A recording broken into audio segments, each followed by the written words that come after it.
function. You know, you could get something on, yeah, and then you'll open it, so you do get. So this could be a URL. Does that make sense? Like they're just getting a file from a web server, but it could be a URL, right? And then they sent it, right? And they say it's asynchronous JavaScript and XML, AJAX. And it shows you've got the browser, talks to a server, processes the request, gets a response and sends a response back, yeah? So that's what it was, but as you can see, it's not the prettiest code, is it? Right?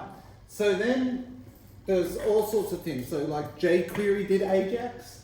So if I go jQuery AJAX, yeah, you can see this jQuery AJAX. So there's the function for doing it. There should be a simple one there, really. Here, right? You just go to URL, what the body is, and then what you want to get when it returns. See that? What you want to do when it returns, when it's done, yeah? But ultimately, this AJAX jQuery one, jQuery is a JavaScript library that's used for a long time, right? So instead of you writing 20 lines of code in vanilla JavaScript, they've done it and put it in a function and you just call it the jQuery one, yeah? So lots of people use jQuery for a long time as well, but ultimately, it just called this. Does that make sense? Yeah. Right? And then some other people created some other ones. So Axios was another one that was created, yeah? Right, and Axios was another one for making XML HTTP requests, right? Asynchronous requests. And they probably show you the, look, require, oh, that's loading it in. An example, Axios.get, see that? And then you put the user ID in, and then you've got .then. Does that make sense? Yes. So that's very similar to fetch, yeah? But still, it's a third-party library that you have to install. Does that make sense? Now, fetch is part of the JavaScript specification. It's baked into browsers, right? It's built in. It's part of the core JavaScript library. So if you have a look here, it says, right, modern browsers, the Fetch API. Fetch API has replaced it. So XML HTTP request has been deprecated. We've now moved to Fetch. Fetch is far more efficient, yeah?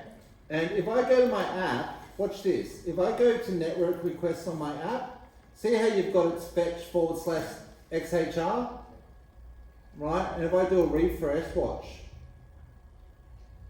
See, it's just made that call, it's pending, right? And now it's resolved. And if I look at it, I can actually click on it and look, I can see in the headers, that's who I called. I did a GET request, make sense? And if I go to the response, I can see the payload in the response. Right? So now we no longer use Axios, right? Because when you use a third-party library, then you have to maintain that third-party library. If there's upgrades, you have to upgrade it. If there's breaking changes, you have to change it, right? Something that's already built into the framework. You know, like, as an example, right? C# has got string, right? So would you add a NuGet package to replace string? No. You know what I mean? Yeah. It's there, right? So, you know. Now, there's one more thing that I want to show you quickly. And I'll make this very simple for you, yeah? Another little trick, this is part of what's really common. I'm going to go const, yeah, error, set error, okay, equals use state, and I'm going to leave it undefined, okay? Then what I can do, there's another thing in fetch that's really good, and what I'll do is I'll put this in one line just so I can keep the .thens together, yeah? There's one more thing that's really cool with promises and .thens. You can do a .catch and get the error, right? And then I can go set error and pass in the error .message. Okay? Now what I can do is I can go if error, because if I don't set the error, it's going to be undefined, isn't it? Yeah? I can go if error, and I'll just return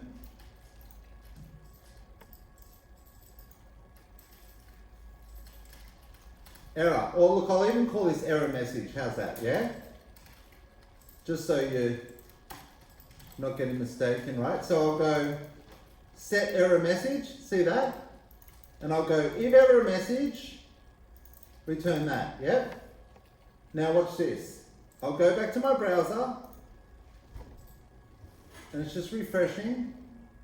And at the moment it's all good. See that? Now again, I just want to show you. See how it's showing the full page now?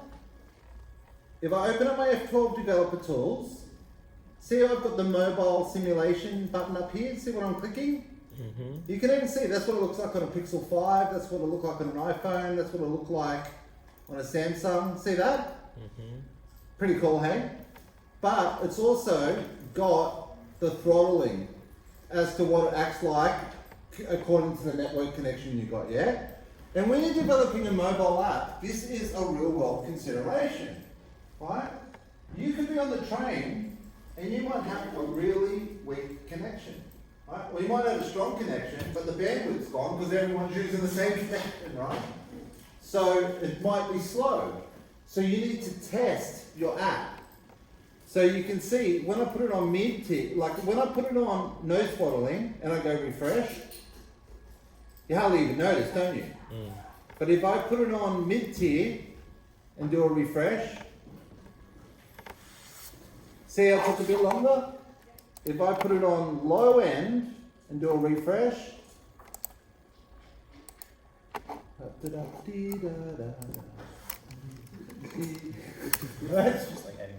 now here comes to the point where I'm showing you I've done the catch.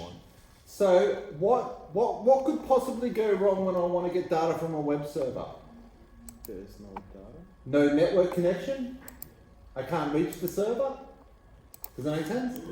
So I can simulate that by going offline. See that? I go refresh. Oh, come on. It's not. You bugger. Okay, I'll show you another way to simulate it, right? Just now, that's not what it used to do. It used to. What if you just put a wrong URL? Well, that's what I'm going to do. That's what I'm going to do. Good thinking. So I'm just gonna get rid of the M. Make sense? Yeah. So now that URL's wrong, and watch, it'll refresh. Failed to fetch. See that? So let me make it low end and do a refresh.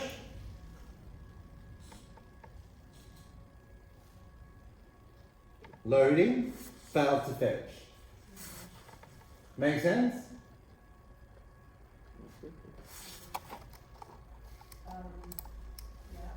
Right? Well, that's just because I've done this catch. See that? So it'll try and do this, and if it can't access this server, it'll come down and it'll give me an error, and I just set the error message. Yeah?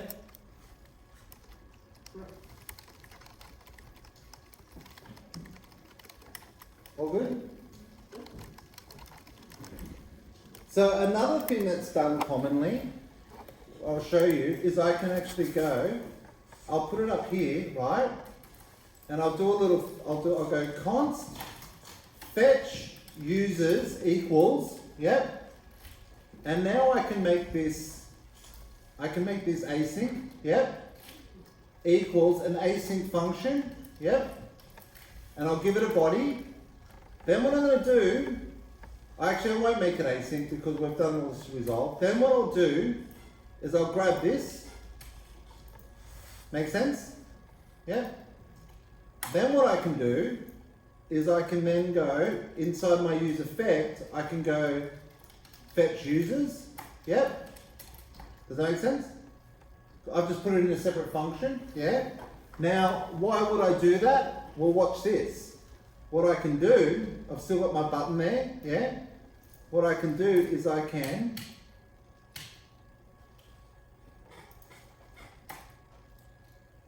Let me just try and have all this neat for you, right?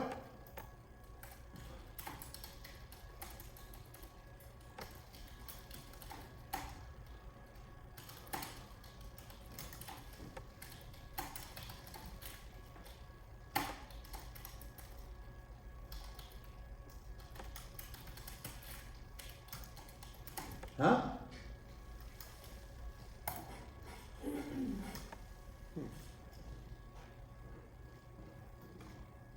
What's that going to do? Fetch the file, you have a button, then you press the button and loads data. So if you have a look, we run it the first time. I'm on low end mobile here. I might go mid-tier mobile. We're here for a while. See that? I'll do it again. Loading, failed to fetch. Try again, yeah? Oh, actually, what else I want to do, I also want to go, what I could also do here is before I go fetch, I want to go set loading back to true again. Does that make sense? Okay. Yeah? Or else you wouldn't. So now watch what it'll do. Yeah, watch.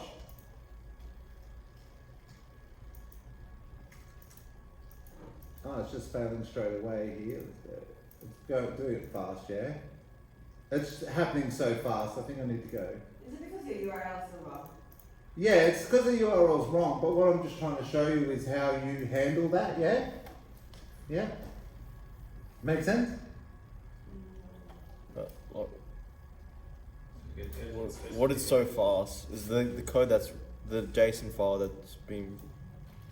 So all I've done here, right, if you look at it, what I've done is I've moved the logic to fetch the users out of useEffect, right? Put it into a separate function. Okay? So I can just call it from here. But also, if there's an error, when I try this, it catches an error, it sets the error message. Right, I know what else I'm doing wrong here.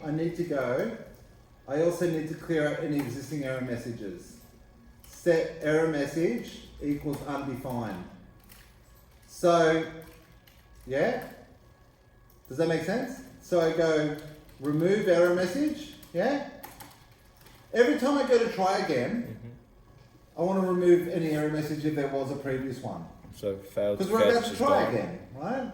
So I want to say remove the error message, set is loading to true, try and fetch data from remote server. Make sense? You ready? See what? I'll go low end, See loading. I'll do a refresh. Here we go. It's loading, failed. Try again. And because I set the error message to be undefined again, because remember down the bottom here I've got if error message is not undefined, just return this, So I need to, whenever you try again, you need to remove the previous errors. Even think about it with a form even on HTML, right? You've got to fill out a form, there's 3 fields, you forgot one. You go submit, an error, right? But then you fill out the last one, you go submit again. Well, you want that previous error to be removed because you're going to have another attempt. Does that make sense? So all I'm doing is whenever I say fetch users, make sure the error message is cleared out, any previous ones, Set loading to true again because it's trying to load data from, okay? And then try again. If it succeeds, set the people and set loading to false. If it has an error, set the error message. Make sense? So this means we're going to try again, clean slate, set loading to true, remove the error message, and then let's try. And then this is the outcome, either this or this. In my case, the outcome is an error because they can't find the server, But again, if you look at it, a refresh, you can see it's trying to load the first time, it failed. Try again. See how quick it is though? Because it actually,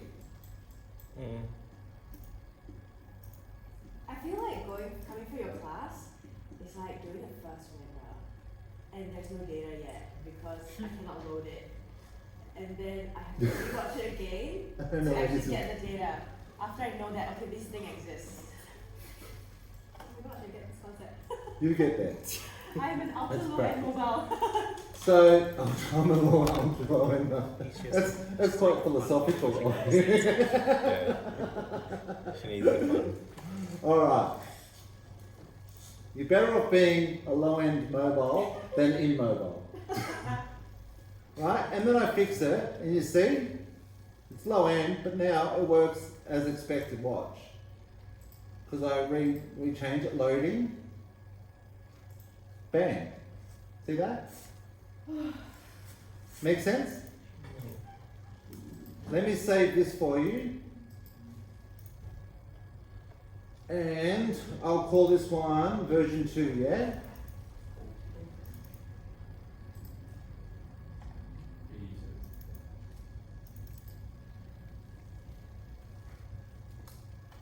It should be this one. V2, yep. All good? Oh, good.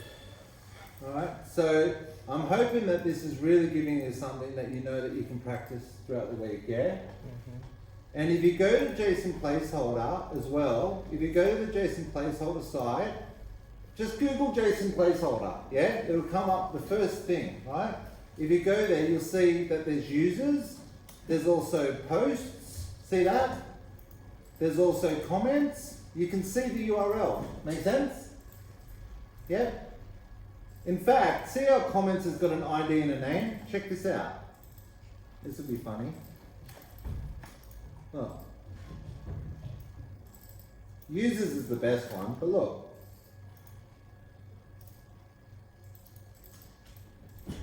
I'm going to go no throttling. See how that's all the comments? The name of them, yeah? Make sense? It's all gibberish. Error.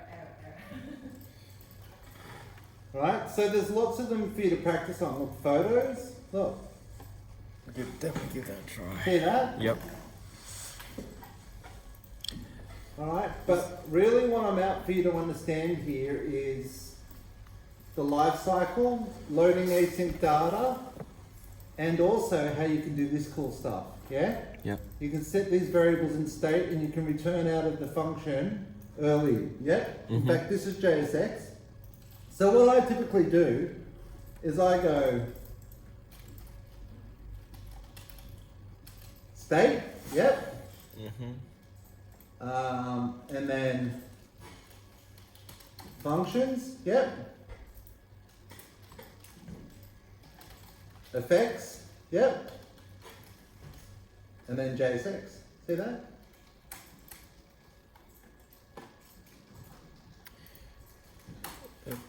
So when I look at it, it's easy for me to break the, just the same way, right? It's the same way when you create a class in C#. Fields, constructor, properties, methods. Do in that order, right? And if you do that order every time, you're not going to be jumping back and forth between files going, how did I do it in this file compared to that file? Right? You've got a convention, you follow it. Programmers love patterns. Patterns are predictable. Right? You don't want code, you don't want to have codes authored to be unpredictable. Right? Or you'll spend half your day just chasing around where something was. Yes. Sir. I had a there's nothing to do wrong with this file, but I want to. How would I say this? If I see this file, and I'll take it home, I'll just do it. I'll copy it, and I'll understand how to copy it. I want to know, the process. Well, we just learned. If you can give me a recap. I don't know, it's too much, but I start with this, and then I do this, and then I do this, and then because when you're writing this program, you don't automatically just, all right, people, I want to know. I want to do loading. I want to do error message. Is that right? Depends how much I've thought about it Yeah, before exactly. I put my hands on the keyboard. So when You know what I usually do? Yeah. I usually think about it quite a bit before I even write my first line of code. Okay. Yeah? Yeah. I think about what I want to do, where I'm going. Do you know what we call it when you don't do that? Yeah. Keyboard anxiety. Yeah. You just speak. What am I doing? You know? Think about it first. Think it, you Well, know. it's Be hard to smart. think when it's hard. Plan. Yeah, I know, but it's practice. Yes. Right? It's like a muscle. Yep. Right? You exercise it, Yeah. it'll get stronger. Yeah. Yeah. Yeah, surely you've ever noticed that with programming. You think about some of the exercises Yeah. that you got at the beginning of the semester that was a little bit challenging Yeah. to you. Now, that's trivial logic Yeah. to you. It's because you've exercised your mind, right? Practice. You need to think about what you want to try and do, Yeah. right? So set the goal. Yeah. What you want to try and do. Start off with small things. Yeah. And now, what I'm teaching you, right? You state it's a tool. Mm-hmm. Okay? Use effect is a tool. Mm-hmm. Fetch is a tool. Mm-hmm. Now, I want to build a house. Mm-hmm. Yeah? I've got a hammer, it's a tool. Yeah. I've got a saw, it's a tool. Right. I've got a drill, it's a tool. Right? But is that alone enough for me to build a house? No. What do I need? I could have all these tools and build a house that falls over within a minute. Yeah. What's missing there? Architect. And what does an architect do? Design. Right? Mm. That's where you need to practice. I'm giving you the tools. Yep. How you use them and how you design it. I can give you guiding principles, Yep. but there's no 1, 2, 3. Yep. Right? Yep. The answer you'll always get is it depends. Yep. It depends on what you're trying to achieve as to how you use those tools. Yep. I understand. And as we go through in diploma, you'll learn more and more good practices and principles. Yep. You know, like even showing you cloning and immutability, Mm-hmm. that's a principle. Yep. That's enforced, but it's a tool and a principle to try and make better code. Yep. But there's no replacement for displacement. Practice, practice, practice. Yep. I understand that. Yeah. Would you be able to? Would I be able to explain what I think, and you correct me if I'm right or wrong when I'm just doing my steps? Sure, sure. Oh, can I watch you do it? Oh, well, I'll give my best shot. So I've got this. And can I answer it? Yep, I think yeah, it's yeah. going to be It's quick gonna and take then a we'll get into while. that. That seems a bit more. When it says .NET is that too big for JSON file? Yeah, no, so what happened is this first sketch, right? This talks to the other server.